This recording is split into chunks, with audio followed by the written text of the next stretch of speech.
security at the airports have to be tightened. We cannot afford to make the same mistakes again. We have lived through a living hell.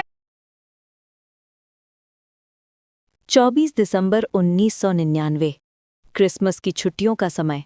लोग घर लौट रहे थे। किसी को अंदाजा नहीं था कि एक आम सी उड़ान भारत के इतिहास की सबसे डरावनी हाईजैक कहानी बनने वाली थी। ये फ्लाइट थी इंडियन एयरलाइंस की IC-814, जो उड़ान भर रही थी काठमांडू से दिल्ली के लिए। इस विमान में 176 यात्री और 15 क्रू मेंबर सवार थे। सब कुछ सामान्य था, लेकिन ये शांति सिर्फ कुछ ही मिनटों की थी। टेक ऑफ के करीब 40 मिनट बाद अचानक 5 लोग अपनी सीटों से खड़े हुए। उनके हाथों में चाकू, पिस्तौल और ग्रेनेड थे। पल भर में पूरा विमान आतंक के कब्जे में था। यात्रियों की चीखें, बच्चों का रोना और मौत का डर। आतंकियों ने पायलट की कनपटी पर बंदूक रख दी।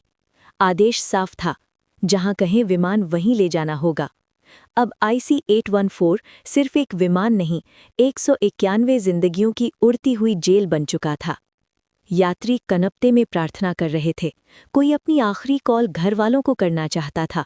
हर मिनट 1 साल जैसा लग रहा था। सरकार पर दबाव बनाने के लिए आतंकियों ने एक निर्दोष यात्री रूपिन कात्याल की निर्मम हत्या कर दी। उनका शव काठमांडू में फेंक दिया गया।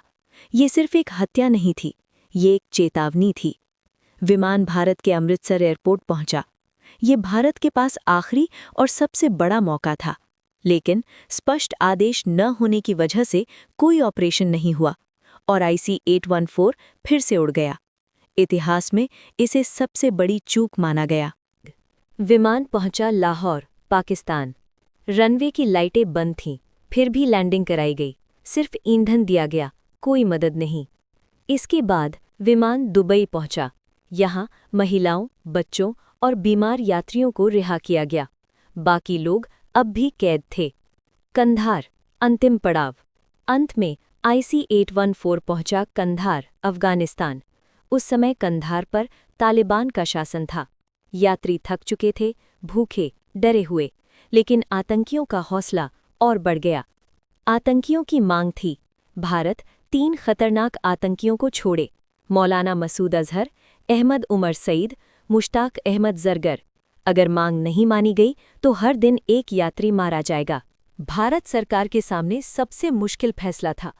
एक तरफ आतंक के आगे झुकने का डर, दूसरी तरफ 191 मासूम जिंदगियां। 7 दिन की कैद के बाद सरकार ने यात्रियों की जान बचाने के लिए मांग मान ली। 31 दिसंबर 1999, विदेश मंत्री जसवंत सिंह आतंकियों को लेकर कंधार पहुंचे।